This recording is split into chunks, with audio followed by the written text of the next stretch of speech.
Coming to you live like you've never seen them before. You know you want them. Two of your favorite hobbits from the Shire. Murphy and Pimpin! Wow. Do you like what you see? Do you like it? Do you want me to sing a song for you? I love what I'm seeing. Do you want more? Yes. Well, take a look at my hobbit hole.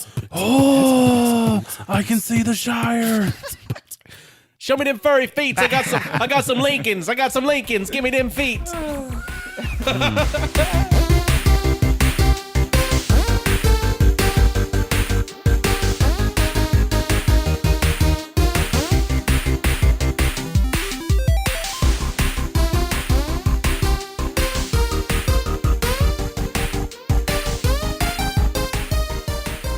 Hey everybody, I'm Dane Holland, and I've got answers to all the questions you didn't ask. I'm Austin Shazam Pfeiffer, and these years. I'm Marcus, the superhuman gene sequencer known as I'm Electric Man. I'm Austin Tiny Zent, and there's a snake in my boot. Oh no! Well, while you're trying to get all the snakes out of your boots, you should listen to this episode of Nerd Through the Grapevine, the podcast where four best friends gather weekly to talk about our favorite parts of past, present, and future nerd culture. Yes, and we are going to talk about the future of nerd culture because we are about to create our own Grapevine original superheroes. Because we've been wanting to do it for a long time. Let's face it. And, there may be some that already kind of exist that in our podcast canon, but we can ignore them for now. Yes. Maybe they'll make another appearance at some point. We'll have to go back into the logs and pull them from that. So really, I guess we broke this down into four main categories of how to maybe make a superhero. Their powers, weaknesses, their origin of their powers, or just like an origin story, secret identity. So if we have those four things, we should be able to come up with something. I think so. And maybe from there give it a name and flesh it out a little bit more. Yeah. As far as a starting point, because this isn't easy. No. There's a lot of superheroes out there. So At least 10. yeah. At least. Yeah. So where should we start? Captain Grape. Already got a name, Captain Grape. Captain Grape? Not Captain, but Captain. Oh, C-A-P apostrophe N? Or Admiral, if y'all want that. But I kind of like Captain Grape. So we started at the opposite end. I thought That's that was fine. going to go. Yeah, I mean, we okay. can start somewhere. Sometimes the name leads you into like their powers and stuff. Right. Absolutely. And like I said, I kind of wanted this to be cohesive. I Right. do have some generators that we can refer to and probably should refer to. Yeah. But we can, rule of cool applies here. Right. And, this superhero is going to be representative of our podcast in the future. So it Are we makes just sense. creating one? Well, I guess maybe we should focus to just I one. want to create a league Right. of them, but we'll Like see a how Justice long League, it takes kind of. us. Yeah, we'll see how long I'm it cool takes with us that. to do one, and then we'll move on. We want to utilize these generators, right? Because we want to check and see what we can make out of these randomly generated things, right? I think it'll I just think that only would- help. Yeah, It'll I only think help. so too. Yeah. Let's find out. Let's before we get to going on what Captain Grape's powers are or what his secret identity is, we need to find out his origins. So let's find out where the origins Yes. of Captain Grape Truth. come Generate me these origins. Okay. Deliberate experimentation, experiment gone wrong, innate, as in he was just born this way, augmentation, human tech, alien tech, maybe due to a species or maybe a mixed species. There's more. Right, but my first thought, I immediately thought with the experiment gone wrong is that he was a person who owns a vineyard. A vintner? A vintner? Vintner? Vintner. Okay, because I always think sommelier, but that's somebody who That's just somebody thinks who- that they're a professional at knowing wines. Actually, there's a whole class you attend, but anyway. Right, yeah.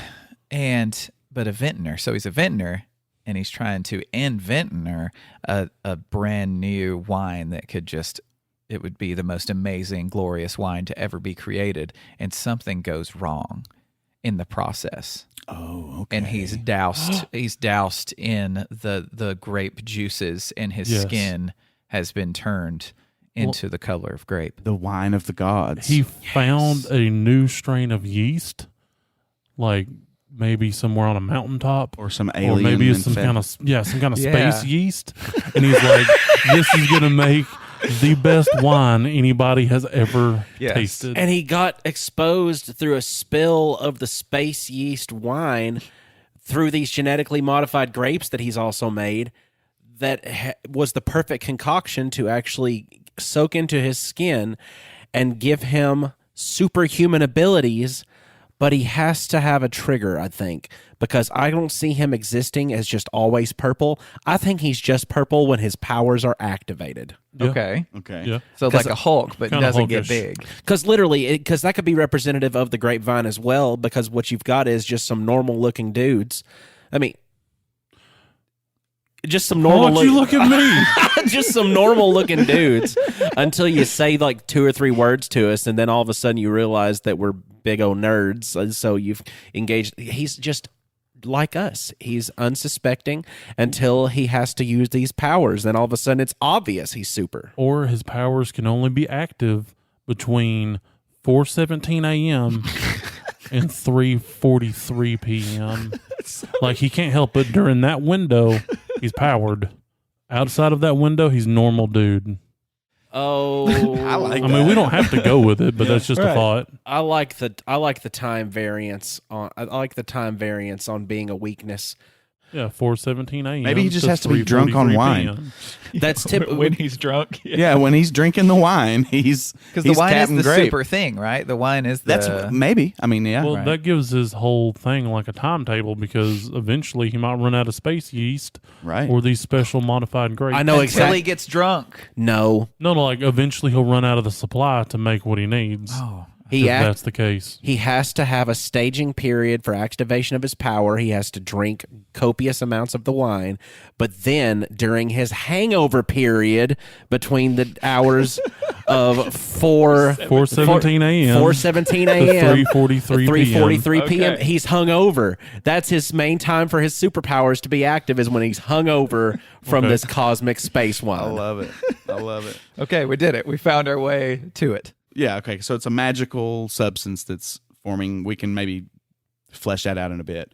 Let me just generate a power. Or we may not even have to flesh it out because it has to do with magic. Okay, well, the first one that Yeah. came up was magical. So conjuration. Okay. Summon or move items or objects from one location to another.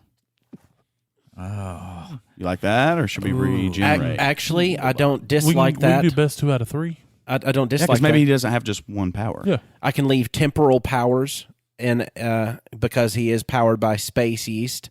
So it could have been some kind of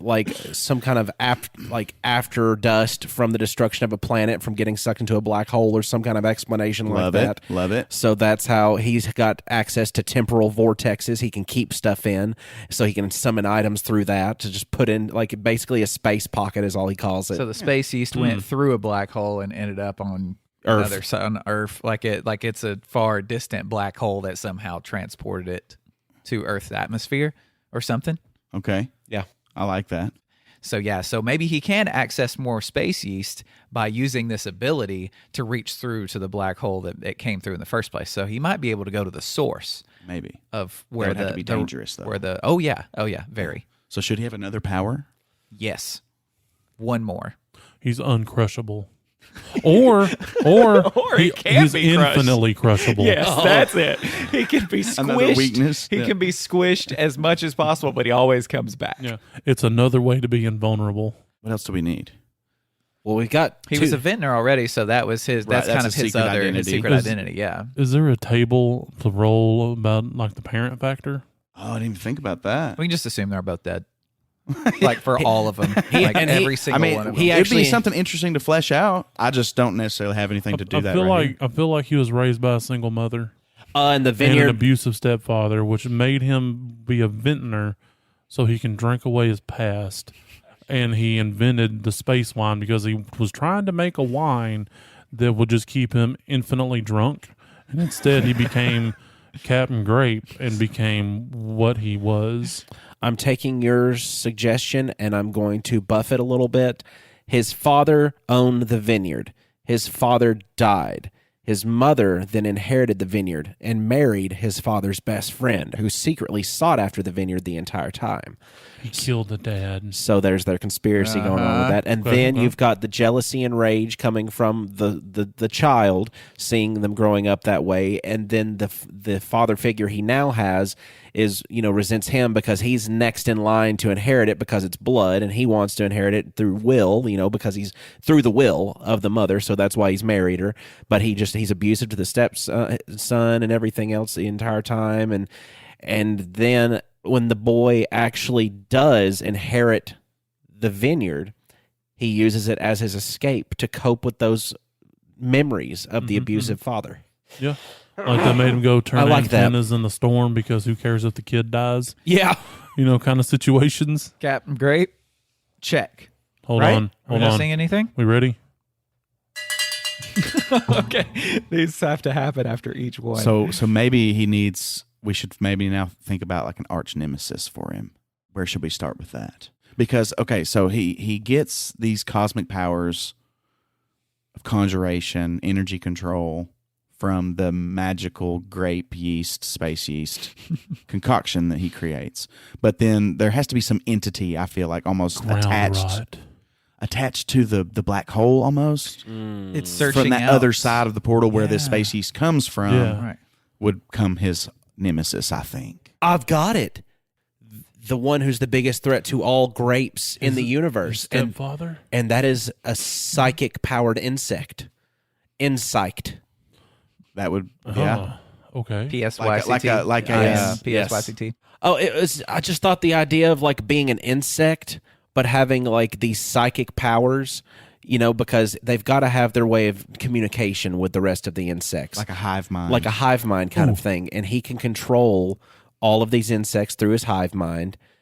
And he's not the only one that's that size. He's just the leader of them all. Yeah, like a pest. It would be like a natural Right. pest. Yes. So wherever the original vineyard was that contained this space yeast, this insect was, and when it was demolished, this insect is searching the universe for pieces of that grapevine. To me, it's just like a natural pest of that substance, of that organism or whatever that makes the wine, the wine of the gods. Yeah. It makes, it's just a natural pest. So wherever that comes, you have to know how to Fight insight. Right. And so in other parts of the galaxy, they would know that, but not in Earth. Yeah. Right. And so that's why this guy gets in trouble. He discovers a cosmic secret. Yeah. And therefore, he's unlocked this whole other world. Oh yeah.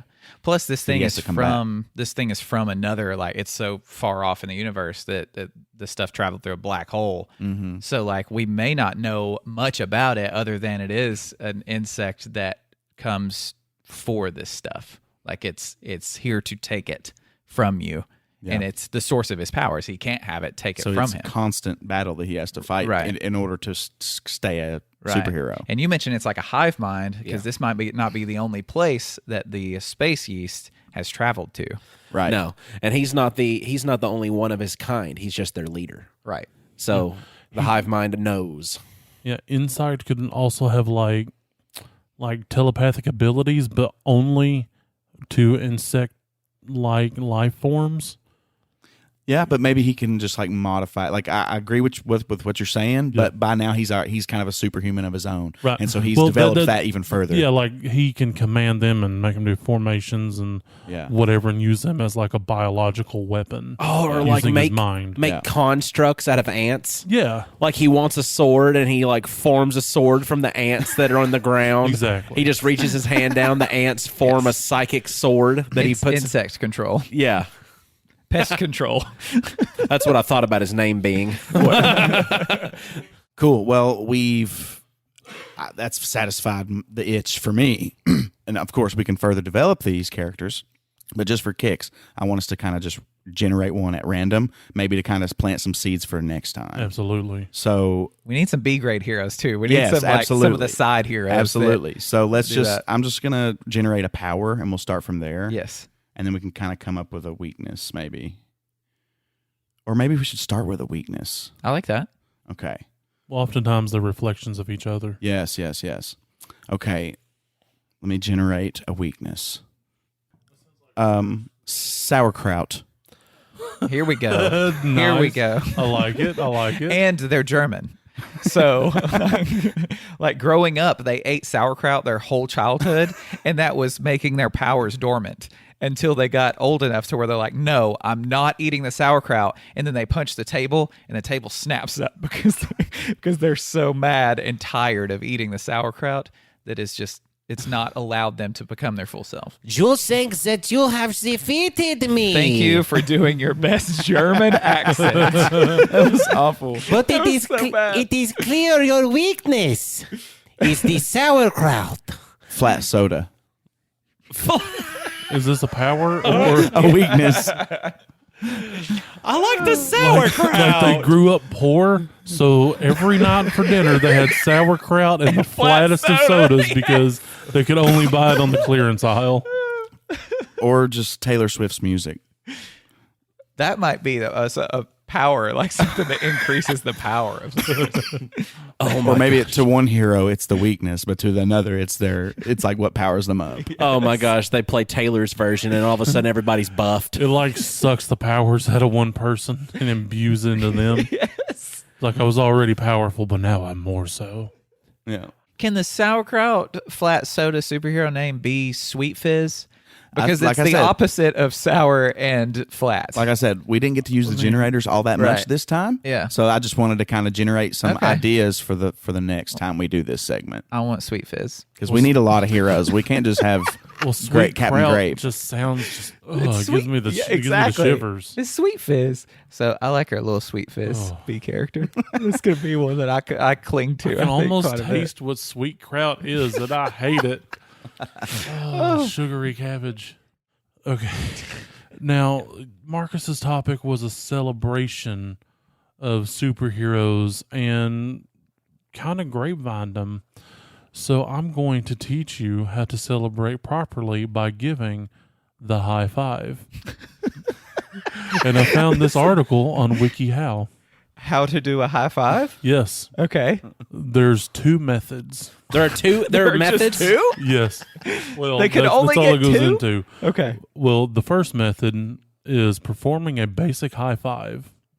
Grab a partner. Do-si-do. You cannot do a high five by yourself. This is instead called clapping. To perform a true high five, you'll need someone who's willing to join in your celebration. Ideally, you want someone with good upper body strength and strong forearms. The weak cannot five. No, that's the truth. I got a strong high five, and I have high fived many women, and just then their hands have collapsed. It's awful. I went to jail twice. It was, they had to prove intent, and my intent was not to harm; it was to high five. I'm so glad I didn't read all of this beforehand. I just read the headers. For the best high fives, you'll also want a great cause for celebration. It's difficult to replicate the spontaneous energy of true celebratory joy in a sterile practice environment.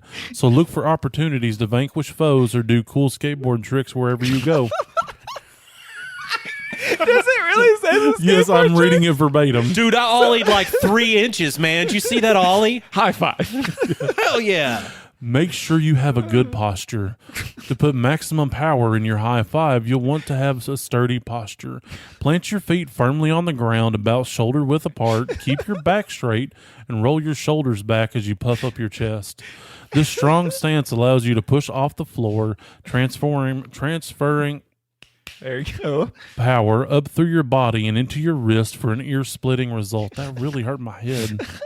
My ring got me. Anyway, bad posture won't just make your high fives weaker. It'll also make you look worse. If you're slumped over with your gut hanging out as you go in for a high five, your friend will be able to tell that your heart just isn't in it and will have ample justification for aborting the high five. I want to go around as like a high five judge, just to where anytime I see somebody with a high five, I just give them a grade and then show them the proper way. Well, I think Show after them the we make rubric. I think after we make it through this, Yeah. we will be certified high five judges. Yes. Smile. High fives are primarily acts of celebration, but they're also cause for celebration in and of themselves. It's a never ending. Oh, I'm so excited. Let's high five for it. That was such a good high five. High five. Oh no, what have we done? Exactly. It was too good. High five. You come loose.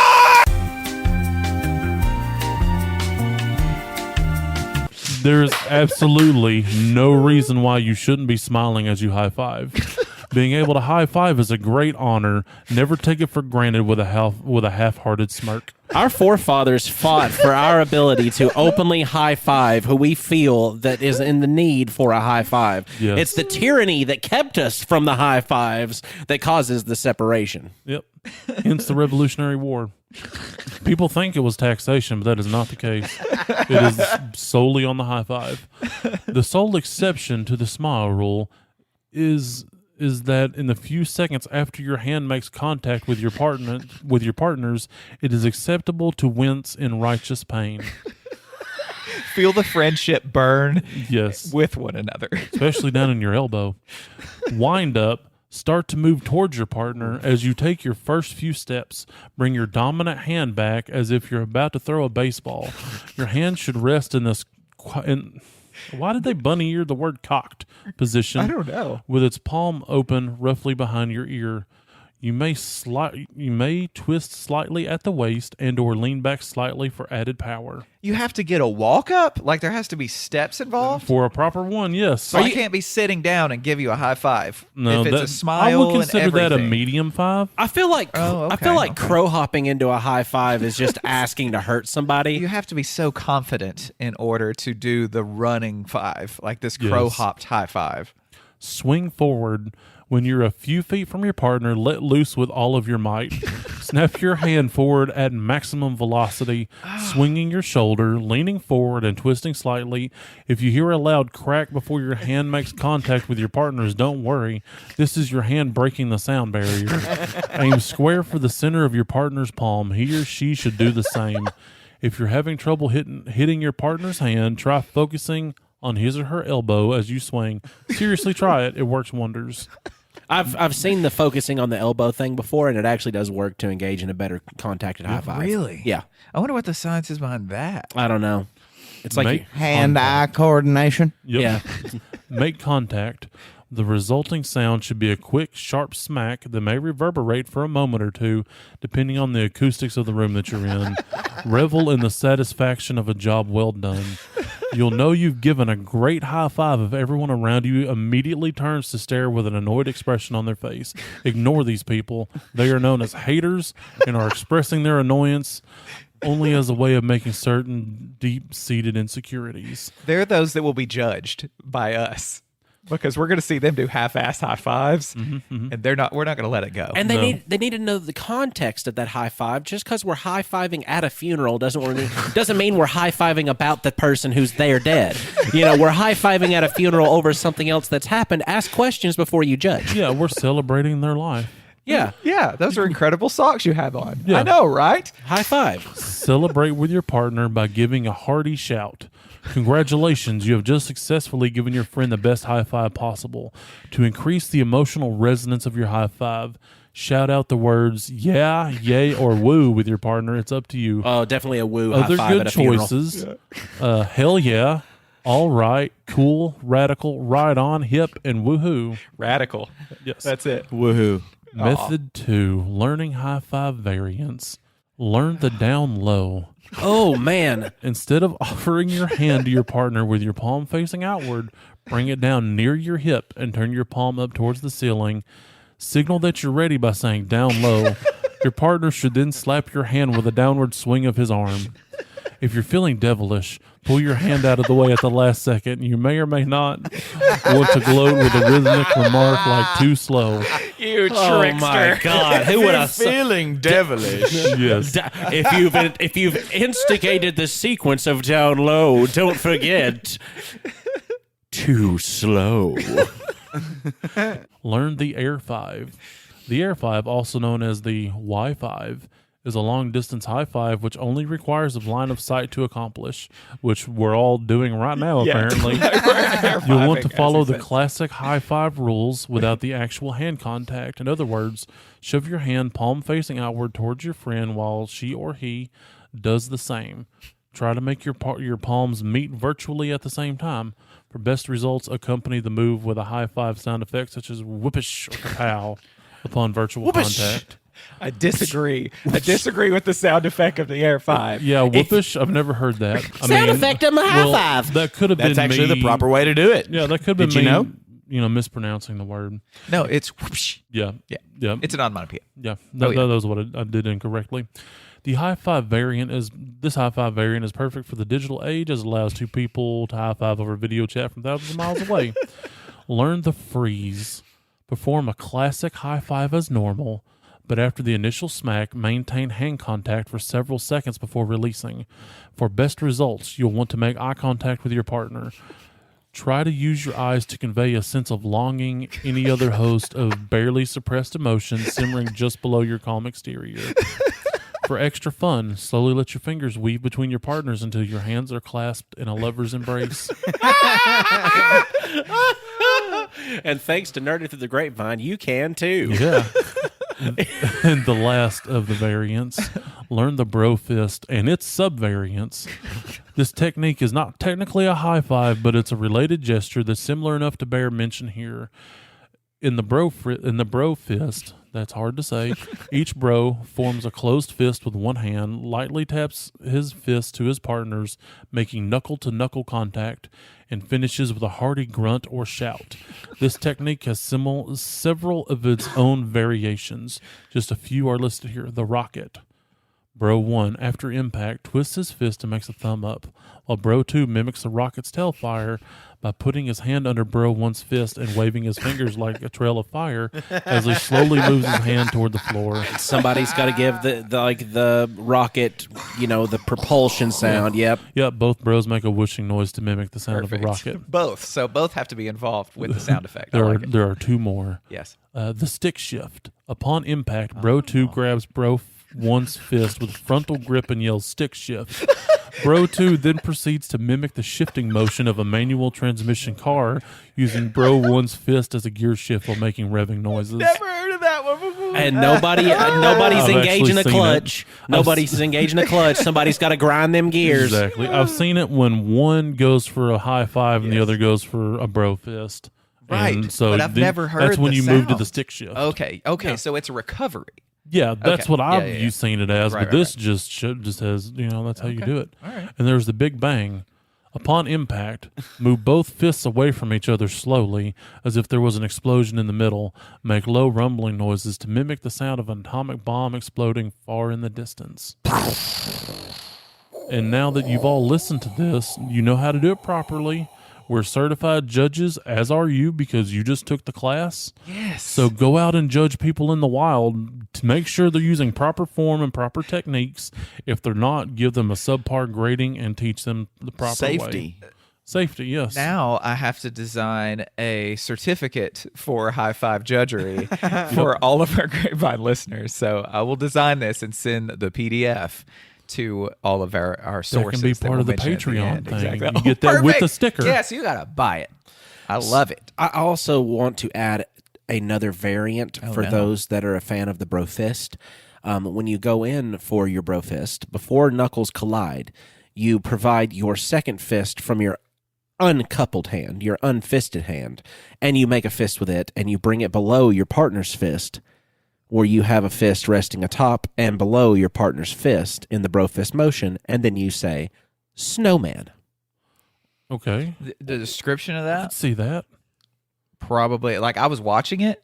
When I listen back to this, I'm going to be able to tell if I know what you're talking about. Yep, I gave it to him in perfect, exact scientific terms. Perfect, good. Future Dane will be able to listen to that Yep. and go, huh? And if you're unsure whether or not your partner is going for a high five or a bro fist, and if you don't realize until you make contact and you don't think to do the stick shift, you can always say turkey That's true. because it looks like a turkey.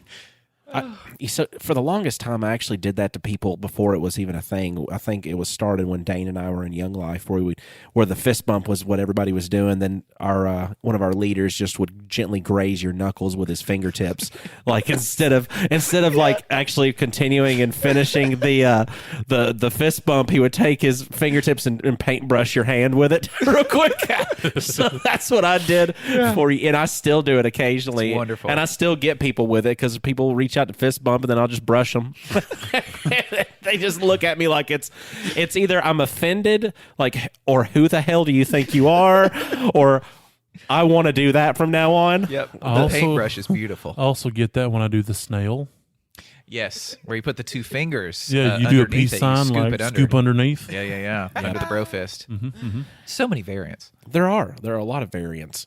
Much like this list that I've compiled, Okay. there are many different variations of video games available on this list. And I was thinking more in the past area of nerd history that we like to do. And some nostalgia stuff always clings to my brain pretty hard because I was born in 1989. Okay, I was just on the edge of the 80s, nowhere near being Just a able little to babby. just nowhere near being able to remember the 80s, just knowing they were a thing, and then people still weren't over them by the time that I was old enough to remember things. But in 1992, I started looking up some video games earlier this week because I've been playing some video games, and my wife and I have really been enjoying Mario Kart. So I did a little bit of unearthing of some video games, and I was like, man, this stuff's got to be going on for a long time because they've got track after track after track after track on that video game that pulls not only from what's new and current, but also from the classic style games as well to add to their overall arching content over the years. But Mario Kart came out in 1992, and it was one of those years in games to where it was prevalent that video games were making a big footprint. There were a lot of other games, too, that were released at that time. Wolfenstein 3D, Ultima Underworld, the original Mortal Kombat, Contra 3, and Sonic the Hedgehog 2. So Sonic the Hedgehog 2, Mario Kart, and Mortal Kombat all came out in the same year? Yes, and don't forget Jeez. Wolfenstein 3D, just because that was kind of a big step for video gaming. You know, having those graphics that stood out a little bit more than what you're used to on the flat 8-bit kind of style. You know, they got into the bigger bits. You know, in the Super Nintendo system, the SNES. Well, some of the games that you mentioned have been around for so long and were so popular that they've made it into the modern zeitgeist. Like, I saw a video today, actually, of a guy driving down the road. This is not going to make sense at first. And this guy's tailgating him. And the guy gets so mad, he reaches over, and he's like, I'm going to show this blank what's up. I'm not qualified to say the word. He picks up a banana, peels it, and throws the peel out the window onto the hood of the car behind him. It was one of the greatest things I've ever seen. You know, they do actually make stuffed turtle shells. So if anybody is ever riding real close to you like that, if you ever wanted to just chuck one of those stuffed turtle shells out the window, you might be out like $20, but maybe they'll get the reference. Yeah. I mean, bananas are so much cheaper, though. Yeah, that's true.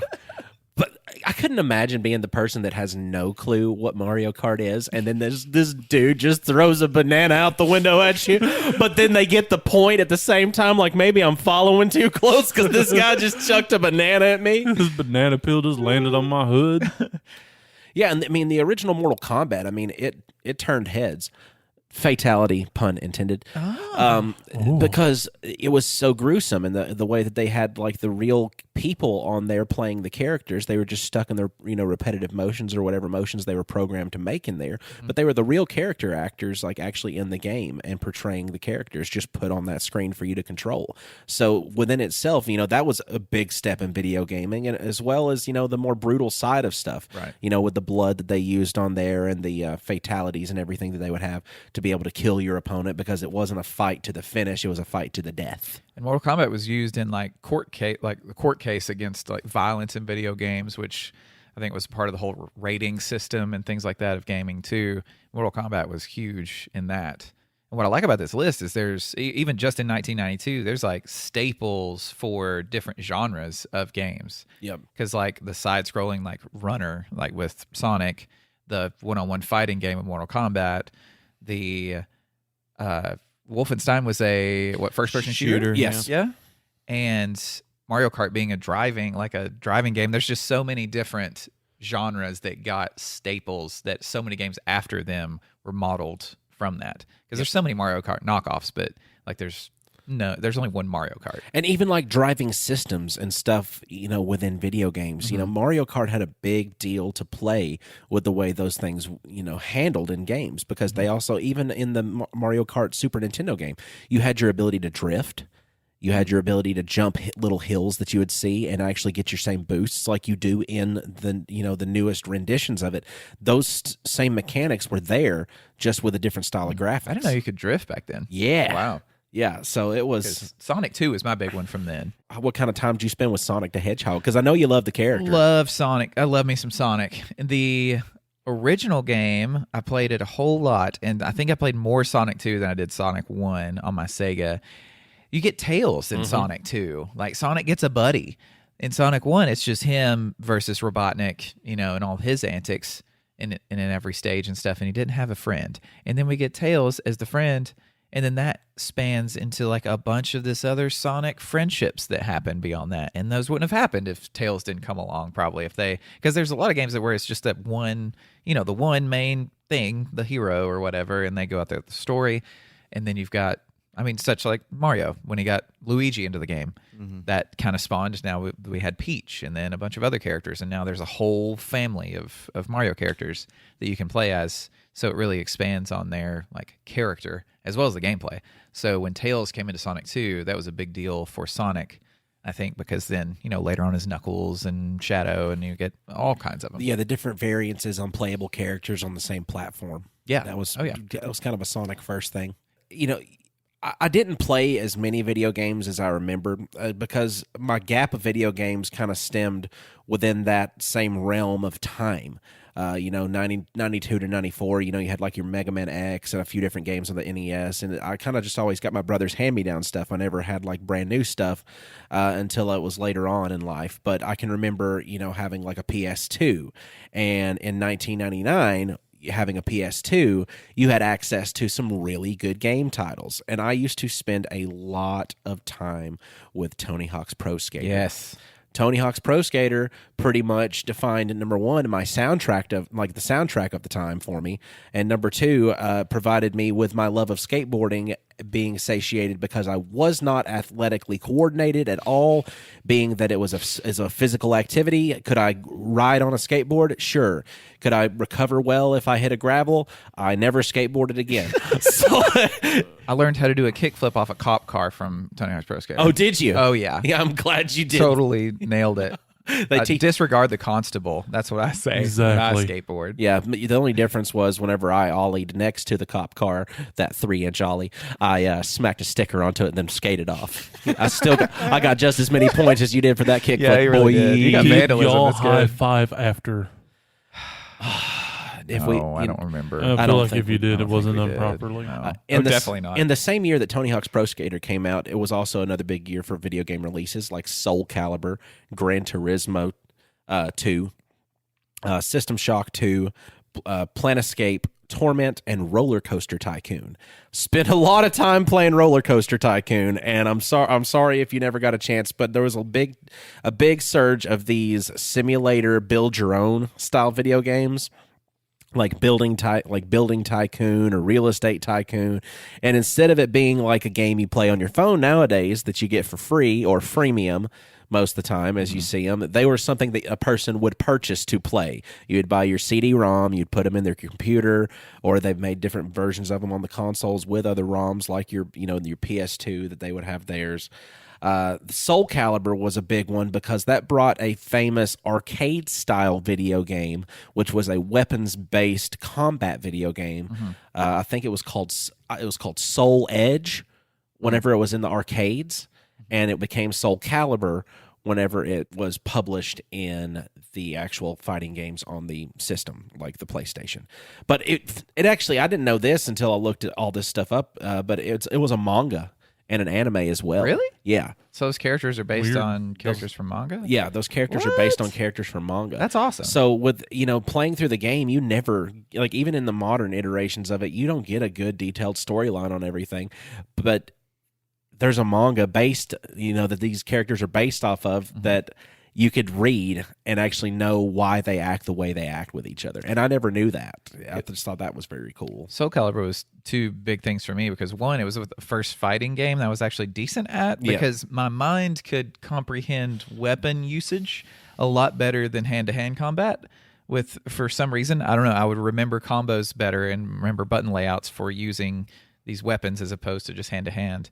And also, eventually, not in 92, but eventually it became like the staple for customization in a 1v1 fighter game because you can just do whatever. That the system they have for creating these characters. I made the Ninja Turtles in one of them to where they all had weapons that were pretty similar to the ones they use, quote unquote, in real life. But there's so many player created characters that you can download now for the newer Soul Caliburs, and you can have entire lineups of all these different characters that have combined styles of the ones that already exist. And a lot of people don't even use the ones that are in the game anymore. They just have all these custom ones that they've made. See a Winnie the Pooh. Yes, I bet they could. It's got to be there. I bet they It has to could. be. I have Soul Calibur on the computer. I will make Winnie the Pooh for you. Nice. That would be If you'll make my Piglet. fantastic.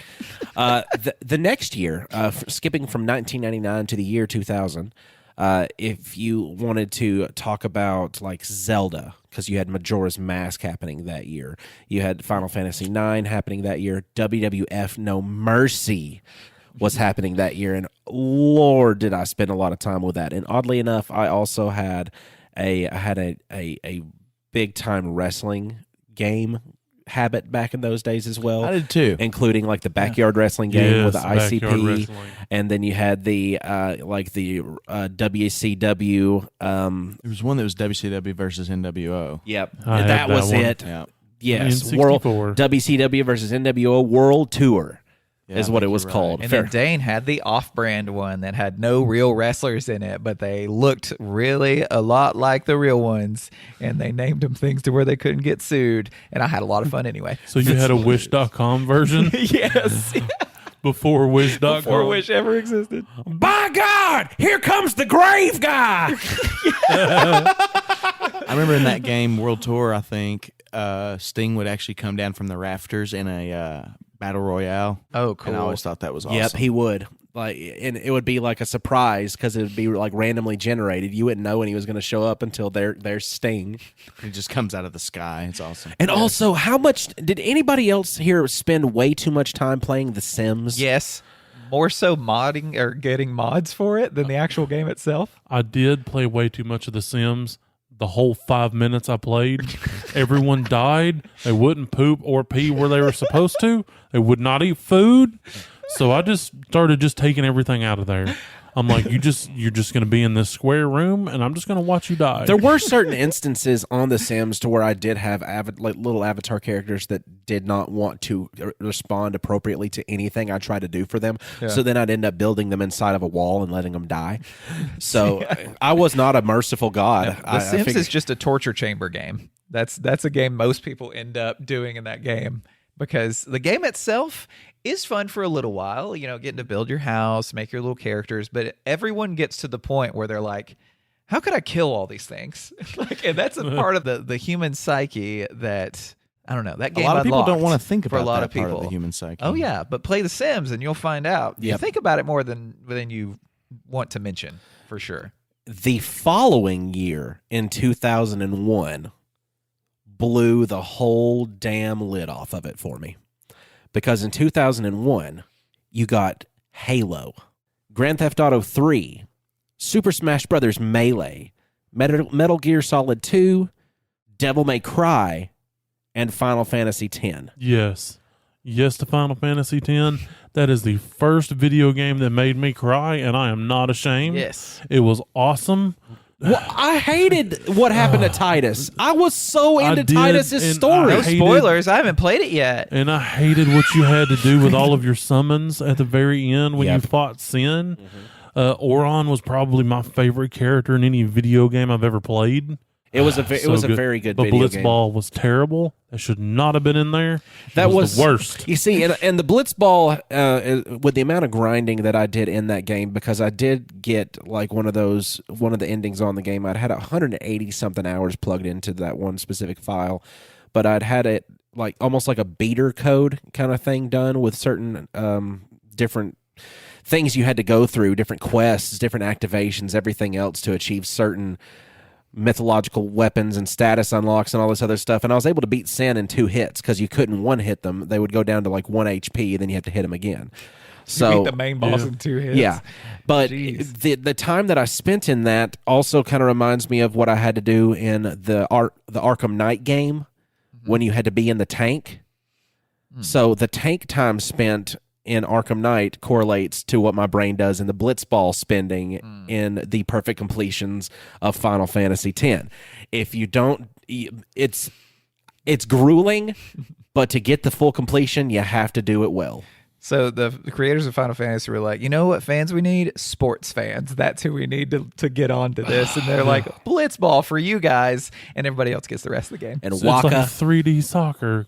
I've seen it. What was the never other played it. games that you mentioned on that list? Halo, of course, the very first Halo on Xbox, came out in 2001, and that was an epic game. The best thing Halo did was it was used by Rooster Teeth to make Red versus Blue, Yeah. which is a very, very So funny good. little series they have online. I say little series. It's now a very long series, but they took the assets from that game and moved them around and did stuff to where like they put their own voices to the characters, because you don't see the faces of any of these people in the Halo suits. And they've made their own little world inside of Halo that, for me, it's canon for Halo. Sarge is my favorite. Oh, Sarge is fantastic. Though Caboose too. Caboose is, it's in Man, everyone's heart. he's up Everyone's there, hearts. but my heart belongs to Sarge. I spent a lot of time playing Melee, Super Smash Brothers Melee. I could finally know what it was like to be a Pokemon that's also a man and to beat the shit out of Mario. Yeah, Like, I got to do those things at one time. Yeah. Because Mewtwo was in it. yeah, He wasn't in the first one. No. Pikachu was. yes. But Mewtwo showed up in the second one, and then from then on, I think they've added more and more Pokemon that you can play as, which was always weird to me to begin with, because you never were the Pokemon, you were always the trainer, and to be the Pokemon was weird. Grand Theft But Auto 3. Still fun. Grand Theft Auto 3 was a big hit for Rockstar Games. It put them into the stratosphere. Open world style, do whatever you want to. Everything's destruction. Everything you can just. It was Sandbox, man. It was awesome, and I spent a lot of time with that to the point that I was playing it to obey traffic laws. I played the game so much that I would obey traffic laws, and if I didn't obey a traffic law, I would go off and kill somebody and get a police star. So. And then you just start putting in the cheats to get the tank, and then just see how long you can last. Yeah, until they At, finally kill at you. full stars. Yep. It's just fun. It It's is. just fun. It is. And you can develop new techniques. I'm going to camp out on this building and snipe. I mean, it's awful. It's like you said, yeah, it's yeah. completely terrible. Yeah. But it's so much fun. Yeah. Because you can do it there. Right. There's no morality here. No.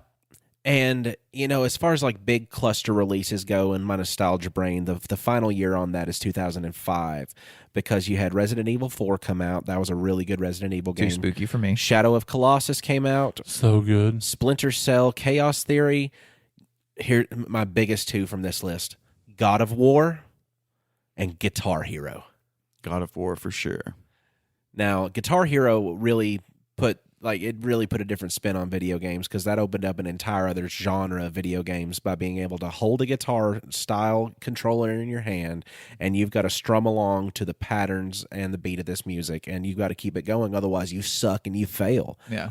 And it was really cool. I spent a lot of time doing that. I mean, then they brought out their later versions where you had the full band and did Rock that. Band, yeah. Yep, and then they had the Guitar Hero, that brought out all their own. I about said weapons, but You their could own. hit your brother or sister with them, and they could definitely be a Yeah, weapon. those drumsticks are real drumsticks. Yeah, They're are. still Yeah, hard. they are. Yeah, I don't think there'll ever be another time of gaming quite like what happened with Guitar Hero and Rock Band, because that was so it was so inventive. Yeah. That getting away now because now it's either pretty much controller or the VR controllers for headsets. Like getting weird with controllers is not that common anymore, because even back with the original Nintendo, when you had Duck Hunt, you had the gun, which is really cool. And then since then, they've come out with different guns for different games, but they never like caught on like that did. Like that was a staple, and it's weird because like the guns no longer really were a thing, but instruments was huge because it made you feel like you could play the guitar, even if you are awful. Like you have an actual guitar. Because everything's pre-recorded licks. Yeah, it's not like you're actually having to record this stuff. Right. But it's going to have you messing up and sound like you're messing up until you eventually flunk out. It's also going to reward you with how well you're doing on your synchronized patterns by playing the actual way it's supposed to sound. Yeah. So it is rewarding in its own way on multi-levels, not just in a points-based system, but it's also, audibly rewarding because you're getting this song that you know how it's supposed to sound that way, and even you can add your own variances onto it because you get into those solo sections. You can get your whammy bar, I wonder how many actual musicians like started because of how much they liked Rock Band or Guitar Hero. I'm sure there's some. I'm sure there's so many to where it's like, I want to learn how to do this in real life. Like in a video game spawned that. Like it started up, which is really See, I always avoided it. And I think for good reason. I mean, I was just like, I love video games and stuff. And I just, like, if I'm going to sit down and play Rock Band or something, I might as well just play a real guitar. Right. Yeah, because you knew how to play guitar. Right. By the point that it already came out. Right. So, yeah. I don't know. I excluded myself from that world. Yeah. But somebody like me, I didn't have the patience to learn how to play guitar, but I could learn how to play the Guitar Hero. Yeah. Because it was just pressing buttons on a controller that's shaped funny. And was it Rock Band that added the higher up the fret buttons? Yes.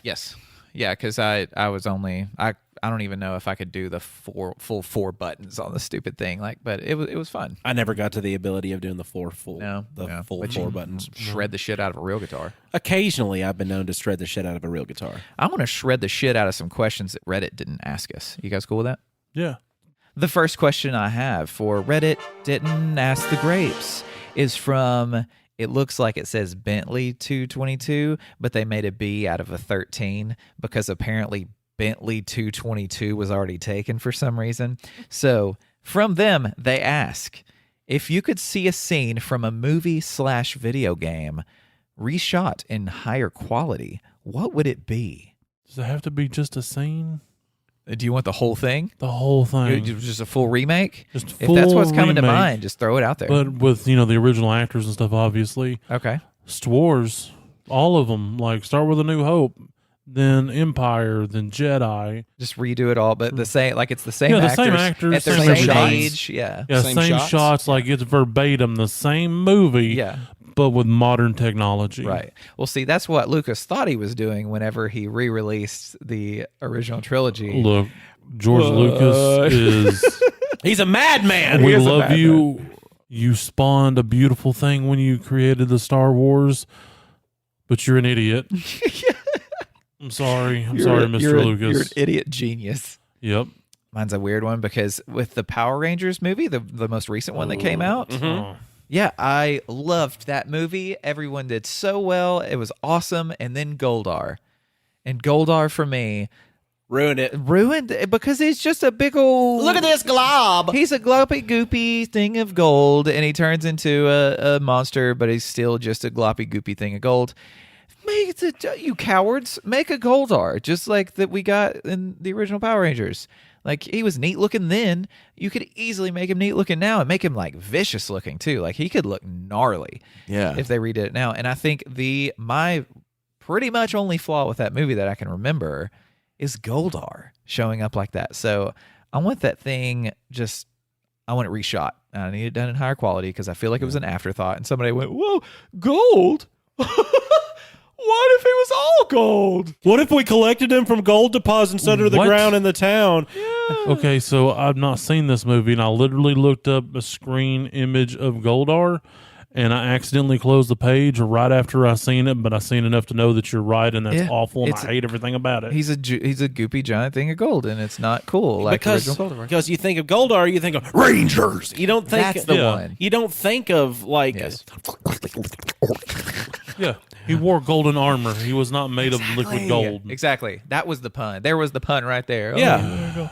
What about you two? The movie that I think deserves the most attention to making it look better, but keeping it exactly the same, would probably be James Cameron's Avatar. Oh, see, I haven't watched it in a long time. Yes. I want it upgraded again because they are coming out with a second one. The problem that I'm finding is that we've had such leaps and bounds in visual technology even since that was released, and at its time it was on the forefront. Like it was the shit. Yeah. But now, even this close from its original release, like it's not that long. It's not even been 10 years. So I assume you also want them to pronounce his name correctly in this one? No, not in Avatar, the Last Airbender. No, please, that's okay. a different movie. No, we'll leave that piece of okay. gold to itself. It doesn't need to be touched. Yeah, It's Okay, I was perfect. confused. It's over there in that stinky gold. But yeah, I would Fool's like. gold. I want to see that redone. But just because, here's my fear. My fear is you're going to have Avatar 2 come out, and I think what is it, The Way of the Water or something don't like know, that? Avatar 2, Way of Way the of Water. water, something Yeah. like that. Oh, it's going to come out. And it's going to have the same graphics as the original Avatar. Really? Yeah, You think so? I think so. I think that because he started production of it very short, like right after it. So he's Why been did it take so long for it to come out? Yeah, it's been like 20 years, man. the first one took forever to come out because he was pushing technology boundaries and he was Who doing does he think he is? George R.R. Martin? no. Did you add an extra R in there? George R. No, I think I said No, I think two. it was two. I think it was two. I It wish you- sounded I- like I three. kind of stumbled a little in the middle. I was trying not to mispronounce. He's trying not to roll so the many R. R's together. Was it Martin. Yes, that's how exactly pronounced. Oh, he's a kitty cat. George R. He looks like Angry Cat came to life as a person. May they rest in peace. I would I'm going to just keep with the theme of this episode. Yeah. And talk about, because some of the games you brought up were good to me. So I would like to see like that battle with Ares at the end of God of War 1 Oh, done. yeah, baby. How they would do it now. Because, I mean, you look at those games now and they just look so Trash. Insane. It's Yeah. what? I said trash. It looks so good. No, No, the it's new tr- one. You don't like no, the way the old ones. No, we were talking. He said now you look at the ones now. No, that's what I'm saying. Like, Right. I thought you were saying in comparison, the old ones. I was trying to finish God that. of War 3 looked really good for its time, too. I just, looking back on those rounded edges on a lot of stuff, and the way that nothing looked as hazardous as it needs to. It's just like even little small touches like that. That now the God of War series, you're looking at it and it's like you're walking through a cutscene. It's grown up a bit, I think. It's ridiculous, even though it was already kind of mature. Or maybe that first Mortal Kombat movie. Maybe that would be a good one. Because, we got a trash Mortal Kombat movie. Oh yeah. I don't know what you're talking about. Goro in the backyard. Wait, are you talking about the new one or the original that was one? absolute garbage. Well, I mean, look, let's be realistic here. They were all trash, but the first one has some quality. It was charming Yes, and nostalgic, and that's what makes that one Yeah. better. Marcus, so update that a bit. And I think need it'll be you cool. to take your musical creative brain to now make me a reggae song about Goro in the backyard. Ooh, bop, bop, bop, Goro in the backyard. Just Fighting with the basket man. He wrecking my barbecue. Nobody invited you. Hey, Goro, why did you show up here? It was so freaking bad. There were some cool looking moments though, like the whole beginning with Scorpion and Sub-Zero and all that. Yeah. It was really awesome. That was It the had best the look. parts of the movie. But Yeah, that should have been the movie, ugh. but it wasn't. Well, I think all the things we want remade are better, and I think Bentley with a 13 and 3 2s would agree. Next, a question by Bonham7H. Not going to spell that. The Predator is hunting in your neighborhood. What cheap, suspiciously out of place item could he use to bait you? Well, we know what Marcus's is. Just weird, eclectic instruments that you can find in bins that give me a 5 or anywhere else. Like this one. We need to take that thing out of here. It's If still it's just alive. making that noise in the middle of the street. Oh, we need to help it. Oh, we gotta go help it. It needs to be played. Oh my God, it's in trouble. It's abandoned. It. You come on with it. Kelsey's like, did you buy another instrument? No, it's a rescue. It's I a rescue. rescued this Somebody instrument. left it on the side of the road to die. Mine would be a rented, wacky, wavy, inflatable, arm flailing tube man. Okay. Because just because I could imagine like being at the house and anything that changes, the dogs lose their minds. I think I have access to one of these. The dogs lose their mind, and so I'm gonna of course have to get up and show them there's nothing wrong out there. And I see the wavy tube man out there in the middle of the field, and I just like, well, what's that doing there? And I have to, of course, lock the door, close the door behind me, and then walk over there to it. And the whole time I'm just wondering, like, where's that plugged in at out here? And then as soon as I get over to it, it turns out he had an indivisible generator in his invisible suit, and he stabs me. Does anybody ever get as much of a kick out of those as I do? Yes, there's no reason I should get this much joy from such a tacky thing. It looks like they're going, woo! Have you ever tried to imitate its motions? Yes, it is very that's what's so hazardous to your funny. physical body. That's what's so funny. There was a about it. video on the YouTubes of a person under the influence of some kind of very severe intoxicant that was right next to one of those, and their bodies were very similarly contorting and moving. It was probably Flocka. I think that's what most of those are. Oh, tell me more about you. What just weird, suspiciously out of place item Well, would draw you there? It's an item, but it also contains items. It's a bag. It's not a. It's not? No, I've got a new thing that I do every weekend. I go to this place called Give Me a Five. It's Amazon return bins, and you get to dig through them and find things. So if I walked outside of the studio now and saw one out in the cow pasture, I'm gonna go dig through it because I'm gonna find something in there that's great or very weird because I always do. And so I'm just gonna be just like, all the way in that boy, just digging and digging. And that's how you find me dead out there. That's how you get got. But That's you're how I get you gotten. died the way you lived. For the bargains. For the Yes. I had at least $5 in my pocket, and I'm gonna spend it over something in that box.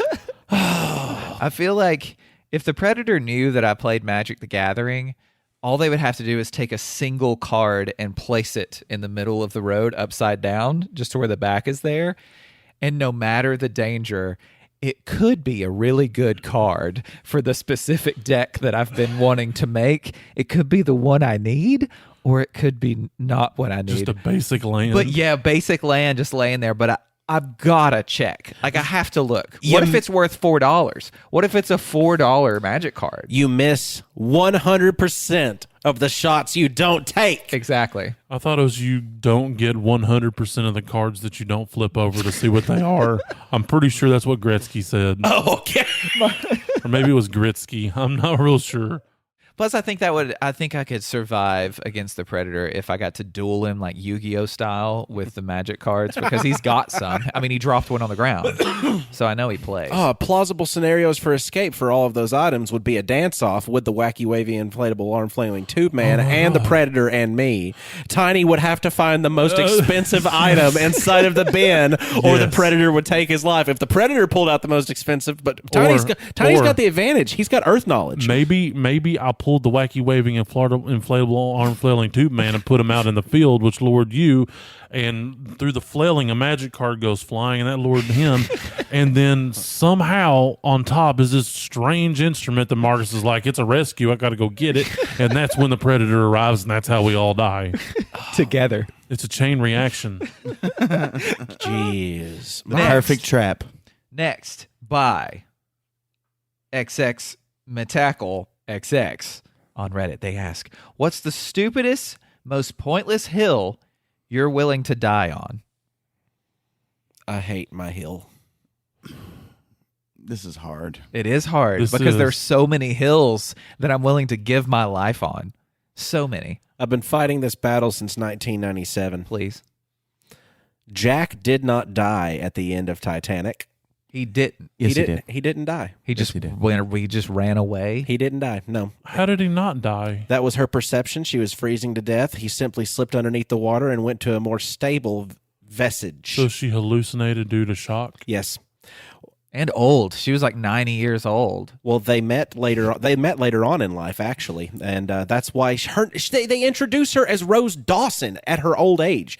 She was never married to Jack Dawson, who was played by Leonardo She changed DiCaprio. her name in his memory because she loved him. And because he died. And that's all there was to that story, huh? I will die defending the fact that a book should never, ever have a printed sticker on its cover. Ever. It's in the face of all that is good. I agree no with argument prose. for that. Because they've got the None. stupid little now a Netflix series or whatever, and it's on the you can't scratch it off. It's been printed there. That's very devaluing to the product. Yes. Yeah, and you it's peel it awful. off, it's gonna damage the book. It just looks And now terrible. you have damaged my property. Yep. And now I'm gonna sue you. Yeah. That's what happens, all because of a fake sticker. And the thing is, like, the front of so many books, I mean, it's artwork. It's all design. Like, every book is designed to be a reflection of what's inside or be an eye catcher. And to throw a fake sticker on the front of it is just, it's to me, it's just one of the worst things out there. And that's a hill you'll have to murder me on top of before I stop singing that song. The Maesters are responsible for the death of the dragons. That's the pointless hill I will die on. Wait, you're saying it is the Maester's fault? That's what I think. Really? Yes. And I'll die on that hill. I want to know why. Even if the books don't say that and contradict that, I'll fight George. You say they do contradict that? I said, even Or- if the or if books they- do eventually. Right. Oh, okay. Okay. So no matter what happens in the future, Yeah, if even anything happens in even the if I'm future. wrong, Right. I won't let You're go right. of it. Yeah. Right. So tell me how the Maesters, like why they wanted the destruction of the dragons. I Quick. think they're kind of like an analog for your modern day, like secular rationalist type movement. okay. And so these magical dragon lords running around, running everything is not the most pleasant spot to be in as someone like that. Okay. And so, because they've got these kind of religious symbolism too with the faith and everything. So yeah, I think that they want a magic-free world, the Maesters. Oh. Wow. Okay. Now, there's so many things that I'm passionate about that I honestly can't hardly think of a pointless hill that I would die on, because I feel that all of the things that I take stands upon are not pointless. Right. The only one that comes to my mind right now is that Nutella does not belong on anything other than a spoon. That's all you need to get it in you. You don't need to put it on crepes or pancakes or donuts or anything else, because when I originally discovered this delicious thing, okay, it does belong on toffee. It has 3 Fs. I think it's pronounced that way. It belongs on what? I think it's called toffee. It's a caramel half sphere with a hazelnut and a little bit of Nutella on the top, and they're amazing. It belongs on those. Okay. Other than that, it only belongs on a spoon, because I ate it for a long time without even really a spoon. I used my fingy because it never made it home. After I discovered it, that's what it was. Also, cookie butter. What do you put that on? You put that on a spoon and you eat that too. It's mushed up cookies made into a peanut butter like consistency. Yeah, that's something It's also amazing. It's delicious, but cookie butter is not something you need to be trying to make sandwiches out of for people, like for nourishment, like peanut butter sandwiches.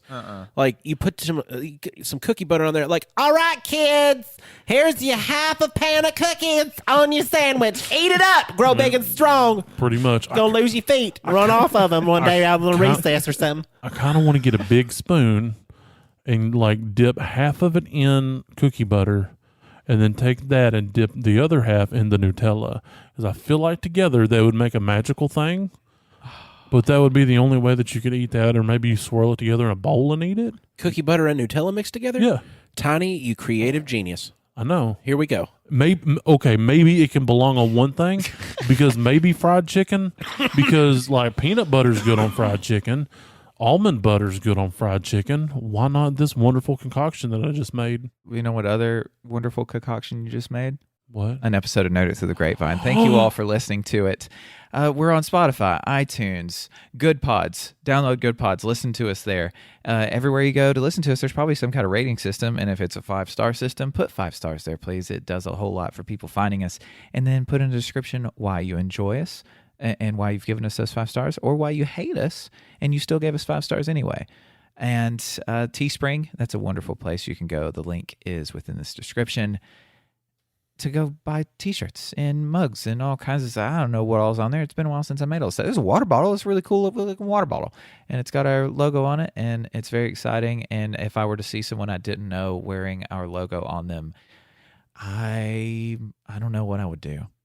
And if you want to discuss just what Captain Grape's real name would be in his secret identity, just because we actually secretly planned it to be that way and we didn't actually forget about it during that segment, we can talk about that if we get on Facebook, Twitter, or Instagram by searching @NerdGrapevine. Or if you wanted to donate a little bit to the cause and get a shiny holographic Nerd It Through the Grapevine sticker and a certification Yes. of being properly informed on how to high five. A judge, a high five judge. Yes. Yeah. You can get on Patreon, also @NerdGrapevine. And make sure you tell your friends that that's what Patreon is now, because it's only been changed over for a little bit. Otherwise, that might cause their brain to experiment a little bit on the bad side of stuff and experience. Yeah, good turnaround. Oh, Fluffernutter nice. is disgusting and only belongs in the trash. Do not put that on a peanut butter sandwich if you love your insides and your outsides. Because that stuff, it tastes and smells like a chemical. It is chemically. It's just Now- supposed to be marshmallow and peanut butter. It's But it's neither. not. No, but if you take marshmallows and throw some butter in like a double boiler and melt them down, you can put that on a peanut butter sandwich. That would be good. But stay away from that factory-made not fluffernutter. You know what I'm talking about. Marshmallow fluff. Yes. Jeez. And you can also find us on Discord. The link is in the description, so you can get on there and, tell us what hills you're going to die on or just whatever. Just come join us. We're going to watch Warriors of Virtue at some point. We're going to release a date. I set one before, but it's not going to happen that day. There's a meme channel. There's other stuff. Like I said, there's a link in the description. You can talk to us live, uncut, uncensored, and irrevocably and completely and totally circumcised. And when life gives you grapes, Dane, I will take a single grape from the bunch and place it in the middle of an empty street and hide, watching the predator come to me, because I know the one thing a predator can't stay away from. They cannot resist a grape, a single grape. I don't know what we're going to do once they get the grape. That distracts them so we can get one of their predator dogs. And then we stab him in the neck. Because you were focused on the dog the whole time, Predator.